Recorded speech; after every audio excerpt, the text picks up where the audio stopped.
Welcome to the Rim Break Rodeo. We hope this video helps. You start now by cutting power. Unplug the Xbox and the external brick if present, then hold the console power button for 10 seconds. This forces any residual charge out and resets the internal power state, which often clears boot hangs.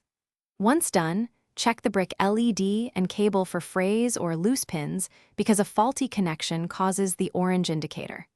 Make sure to use a wall outlet, not a surge strip, so you eliminate an intermediate power issue. Once you've done the basic reset, isolate the supply.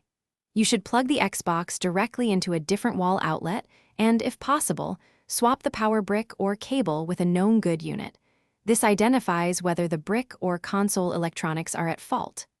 Let the system sit unplugged for 10 minutes to ensure capacitors fully discharge, then reconnect and power on. This method narrows down intermittent supply faults versus internal board failures, because consistent behavior across different supplies points to the console itself. Now complete the fix by powering on and watching the startup sequence. If the console boots, let it finish any system update, because firmware can hang during power anomalies. If it starts but is unstable, run an offline update or factory reset to clear software corruption. If the orange light remains after all isolation steps and a known good brick, you likely need a replacement power supply or professional repair. Troubleshooting tip: try one final swap with a